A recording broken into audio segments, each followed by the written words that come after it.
Capítulo 4 dos Direitos e Garantias Individuais, artigo 150.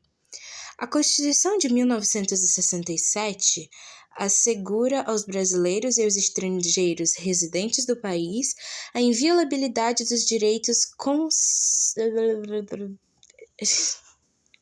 Ai, eu me meto em cada coisa. A inviolabilidade dos seus direitos, tanto à vida, à liberdade, à segurança e à propriedade. Os termos são o seguinte. Calma, é sério. Se fosse técnico assim, nem eu entenderia sobre o que é esse artigo. Então, vamos fazer com exemplificações mais simples. O primeiro parágrafo do artigo 150 fala sobre a igualdade perante a lei. Vamos ouvir um pouco sobre isso. De fato, nós não podemos desprestigiar a isonomia formal do ordenamento jurídico para justificar as nossas posições políticas. Que a única coisa que garante a igualdade entre os atores políticos é a igualdade perante a lei formal.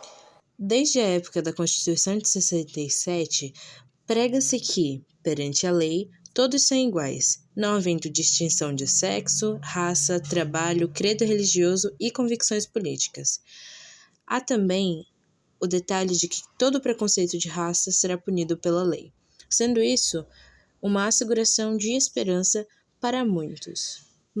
Mas talvez mais para frente nós iremos ver que não teve essa eficiência toda. Ninguém será obrigado a fazer ou deixar de fazer alguma coisa senão em virtude de lei. Essa redação do inciso 2º, o artigo 5º da Constituição Federal é o chamado princípio da legalidade. Ela garante a liberdade de se fazer o que é desejado, desde que a lei não proíba aquela conduta. Isso significa que, se a lei não obriga alguém a fazer algo, ela não tem o dever de cumprir com aquilo. Isso se enquadra na autonomia da vontade. E é importante destacar que esse princípio só se aplica a pessoas físicas, que são aquelas que estão enquadradas dentro do direito privado. Ao contrário do direito público, só se pode fazer o que está previsto em lei. Se não está previsto, não está permitido. Ele pode ser exemplificado com um pedido. Se a autoridade do Estado lhe pedisse para fazer algo que não está previsto em lei, você teria autonomia da vontade, ou seja, direito de negar o pedido ou serviço. Em resumo, o princípio da legalidade é importante para a proteção de cada indivíduo e é uma das bases do Estado democrático de direito, pois está baseado na ideia da dignidade humana, na promoção da justiça social, dos princípios democráticos e regidos por leis. Princípio da segurança jurídica. Na última reunião foi definida o artigo 5º, parágrafo 3, outorgada pela Constituição Federal de 1967, que afirma: a lei não prejudicará o direito adquirido, o ato jurídico perfeito e a coisa julgada.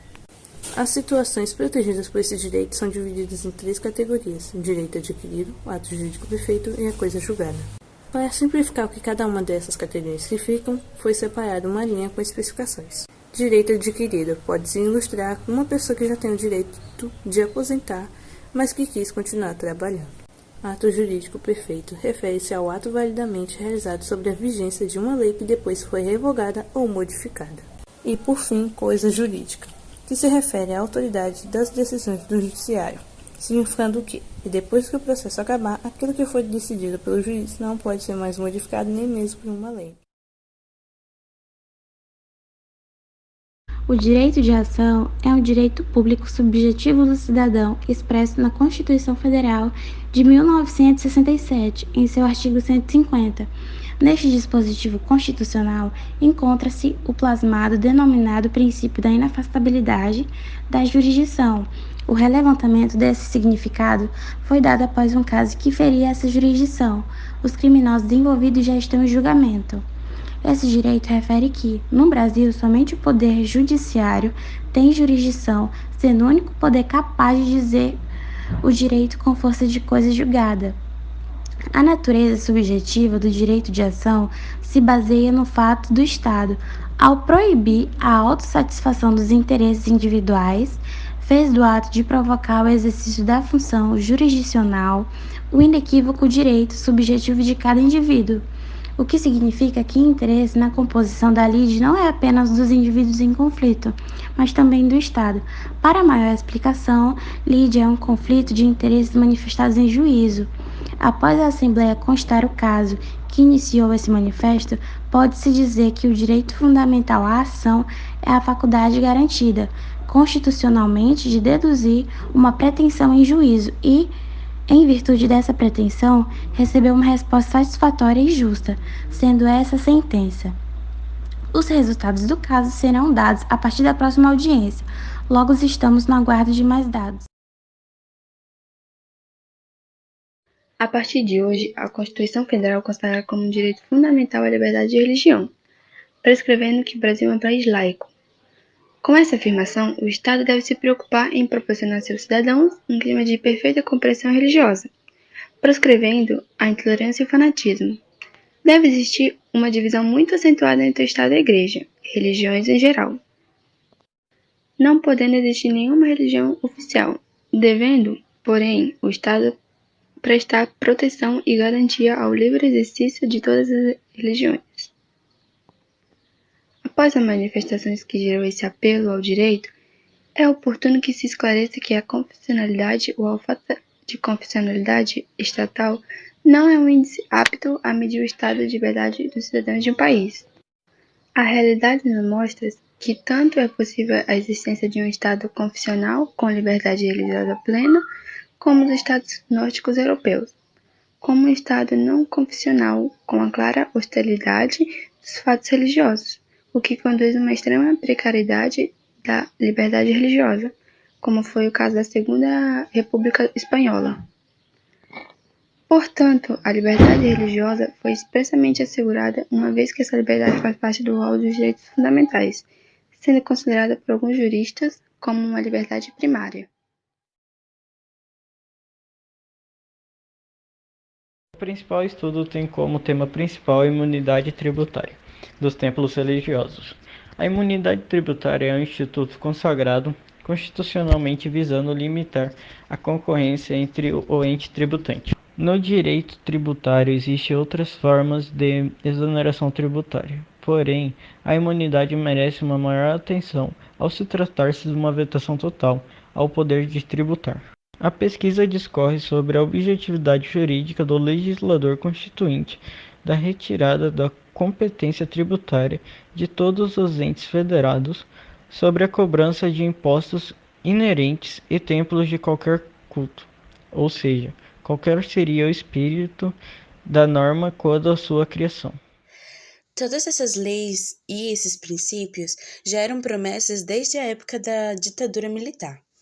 Por mais de 20 anos, o país foi governado por líderes militares que praticaram a perseguição política, a cassação de direitos individuais e a falta de democracia, além da repressão vivida por opositores a esse regime. A ditadura deixou pelo menos 434 mortos e desaparecidos, torturou milhares com técnicas de tortura, insistiu a censura na imprensa e na arte, levou pessoas ao exílio e caçou políticos, aumentou a desigualdade social e cerceou a liberdade de expressão. Todos somos iguais perante a lei. Mas o que seriam os iguais? Não se distingue sexo, raça ou credo. Mas quem nos ouve no desespero? De que adianta tantas promessas se ainda há vida como essas? Todos podem ser o que quer, se o indivíduo não for mulher. Podem ganhar pelo trabalho que for, se o indivíduo não for de cor. Abençoados são os da Igreja Católica. Então vos pergunto, qual é a lógica? Se viver de expectativas cessar a dor, sobreviverei e morrerei com a minha. Pois, se com armas desejas causar a ordem, ficarei longe de ti, pois minha visão vai além. Pois todos sabem, de terno coração, que eram apenas desejos nesta Constituição.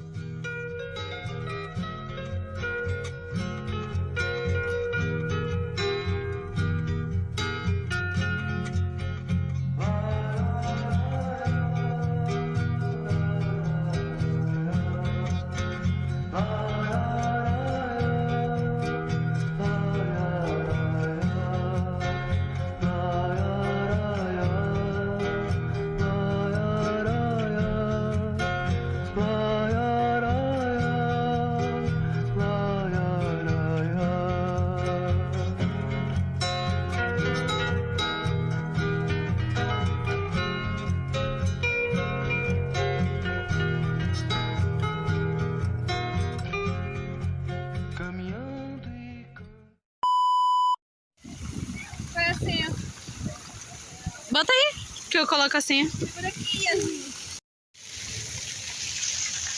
Passando raiva, né, gente? E tu vai colocar isso na coisa, né? Com certeza, a gente passando raiva. Uhul! A desilusão, meu pai. Eu tô aqui sem postura.